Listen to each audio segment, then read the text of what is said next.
saat ini saya berada di pabrik rokok yang terkenal di Tulungagung, yaitu PT Bina Karya Tobacco atau biasa dikenal dengan pabrik rokok AG Pro. Baik, kita langsung saja ke narasumbernya, yaitu ada Bapak Hadi. Halo Bapak, apa kabar? Alhamdulillah sehat selalu pagi hari ini. Bapak, hari ini saya mau izin bertanya-tanya seputar pabrik rokok AG Pro. Apa diizinkan? Diizinkan. Baik Pak, yang pertama saya mau tahu jumlah tenaga kerja di pabrik Bapak ini ada berapa? Pakai AG Pro saat ini ada sekitar 360 sampai 370 orang. Lumayan banyak ya Pak. Alhamdulillah, Oke. alhamdulillah. Terus ada berapa divisi di sini? Di sini ada 4 sampai 6 divisi ya. Bisa disebutkan apa saja? Di sini kelompok, dibuat kelompok-kelompok ya. Produknya rokok tetap satu, AG Oke. Pro aja. Oh, berarti divisinya 4 sampai 6 kelompok. Iya. Pak mau tanya, Iya. biasanya untuk proses permintaan kerja sendiri di pabrik AG Pro itu seperti apa? Satu, memang kita kekurangan tenaga kerja. Saat ini AG Pro kurang tenaga kerja, maka kita mengambil tenaga kerja dari kota Kediri. Saat ini dari penduduk warga Tulungagung sendiri, terus terang juga kekurangan. Di sini kan aja beberapa pabrik, sekitar 16 yang aktif dalam tiap hari bekerja, jadi sama rebutan. Terus para pemuda saat ini banyak lari yang luar negeri daripada bekerja di pabrik rokok. Lalu biasanya untuk memastikan keseimbangan antara permintaan dan penawaran dalam proses produksi itu biasanya seperti apa? Apakah mungkin menggunakan SOP atau melakukan audit atau semacam kemitraan gitu Pak? Yang pasti kita kemitraan, yang kita gunakan kemitraan. Banyak contoh kemitraannya. Contoh kemitraannya seperti apa? Terkait dengan bahan baku kita mitra dengan petani. Tapi kalau kita naik produksi, ya kadang-kadang kita harus mitra dengan karyawan yang ada di Kediri. Makanya kita kekurangan, kita ada semacam rumah tenaga kerja di sana. Kalau kita produksi di penjualan barang, kita merja kepada daerah setempat yang ada di Indonesia Timur. Lalu untuk mengatasi kekurangan tenaga kerja sendiri itu bagaimana? Saat ini kita mengangkat tenaga kerja laki-laki seperti yang ada di gudang tadi. Nah, itu banyak tenaga kerja laki-laki yang saat ini yang putus SMP, yang dia tidak mau, sebetulnya sudah diarahkan untuk sekolah dulu. Itu rata-rata memang ada yang putus dari SMA, banyak laki-laki itunya tadi. Di dalam gudang tadi kan banyak laki-laki yang dulu tidak ada. Mulai tahun ini laki-lakinya sudah mulai bekerja di rokok. Berarti untuk tenaga kerja sendiri nggak berpatokan lulusan SMA atau S1 begitu enggak ya Pak? Nah, ya seharusnya orang yang berpengalaman lah seharusnya, seperti X dari gudang garam itu lebih enak. Tapi kalau memang kita memutus orang yang dari SMA, itu kita masih mempelajari. Biasanya untuk masa training gitu. Masa Pak? training ya. Lalu ini Pak, cara Bapak mengatasi fluktuasi permintaan atau kondisi naik turunnya harga. Contoh nih Pak, mungkin di harga pasar lagi nggak stabil karena lonjakan harga baku, atau mungkin juga bisa karena perubahan kebijakan pemerintah. Nah, hal Iya. seperti itu biasanya gimana caranya Bapak mengatasinya? Terus terang kita tidak bisa mengurangi kualitas tetap dijaga. Tapi memang kadang-kadang dengan kenaikan peta cukai yang tahun 2025 ini naik, ini sudah naik sebetulnya. Terus terang kita juga menaikkan dari harga yang tersebut. Kadang-kadang bahan baku juga ikut naik. Tapi yang pasti kalau dari kebijakan pemerintah naik, rokok memang harus dinaikkan. Iya. Kita jangan sampai mengurangi kualitas tadi. Iya. Iya. Lalu bagaimana cara Bapak dalam menetapkan harga produknya Mas? Tetap kita juga menghitung dari bahan baku, tenaga kerja, dan faktor-faktor yang lain, sehingga di situ ada keuntungan walaupun yang penting kita tidak mengerjakan konsumen terus.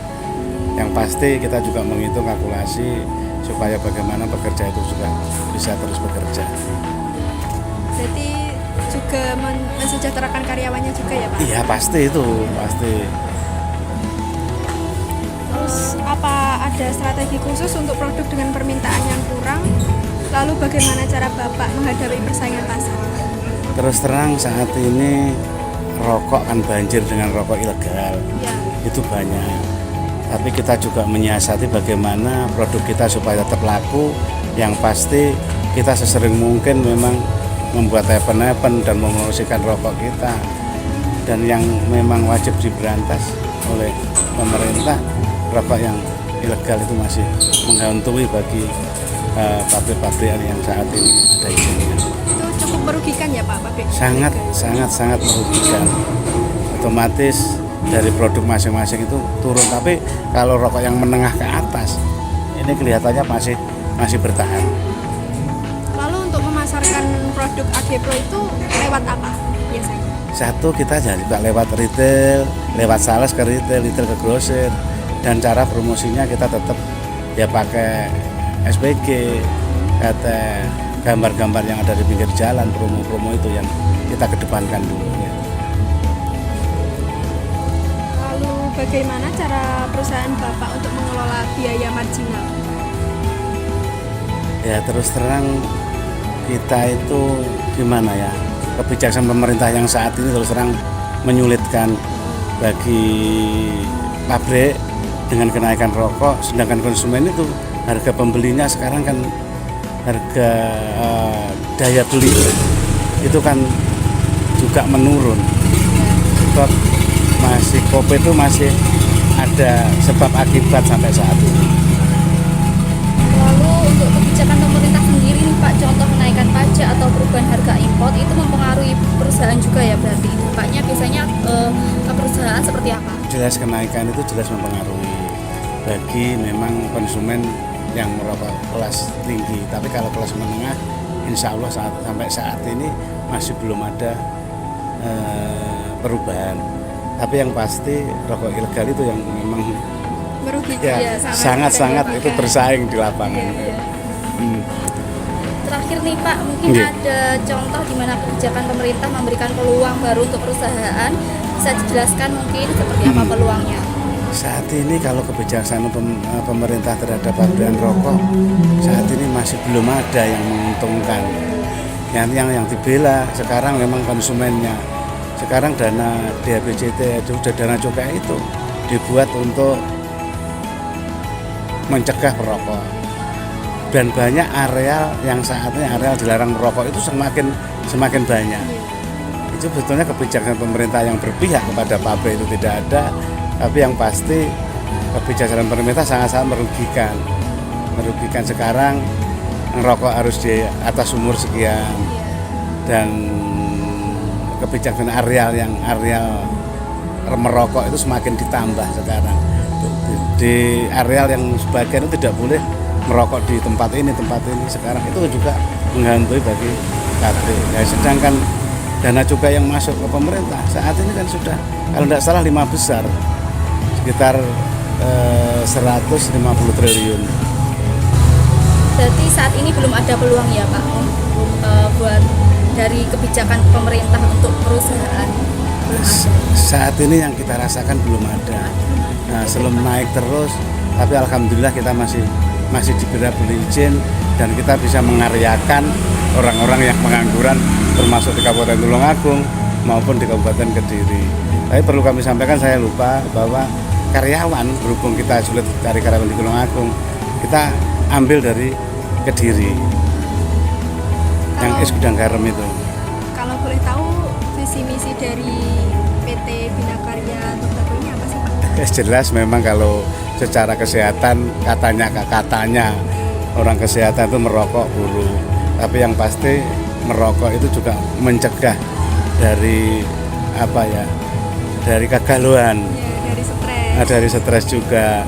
Terus yang pasti kita bisa mengaryakan bagi pemuda maupun ibu-ibu yang nganggur bisa bekerja di dalam pabrik.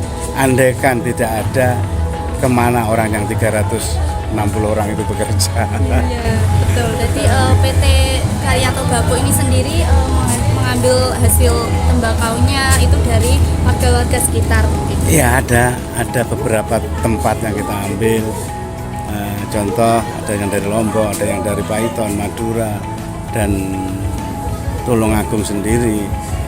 Tapi itu kalau sampai tidak diambil, bagaimana petani tembakau yang dari beberapa sebab terus terang 50% produksi yang ada di Indonesia itu ada di Jawa Timur. Dan terus terang petani belum bisa beralih untuk tanaman tembakau. Belum bisa beralih, dialihkan kemana? Dialihkan ke tebu, ke jagung, harganya juga sangat merugikan petani. Berarti selain visi misi tersebut, PT Bina Karya Tobacco ini juga memberikan peluang untuk pekerjaan ya Pak? Pekerjaan tenaga kerja mulai hulu, mulai petaninya tembakau, mulai petaninya cengkeh, mulai para pemuda-pemudi yang dari Tulungagung yang nganggur akhirnya bisa dididik berkarya di sini sehingga ya dapat upah timbal balik lah. Dari karyawannya juga dapat upah, dari pabriknya juga sama-sama kita menguntungkan, dapat manfaatnya. Baik, mungkin itu saja dari kami. Bapak, terima kasih sudah berkenan saya wawancarai. Siap. Bila ada kurang lebihnya, saya dan teman saya mohon maaf. Iya, saya mengucapkan terima kasih. Mudah-mudahan sampai semua juga tercapai apa yang dicita-citakan. Amin. Saya doakan yang terbaik. Amin. Nggih. Terima kasih. Nggih. Baik teman-teman, itu dia wawancara saya dan teman saya dengan Bapak Hadi selaku pemilik dari PT Bina Karya Tobacco atau bisa disebut dengan AG Pro. Sampai jumpa di lain waktu. Terima kasih.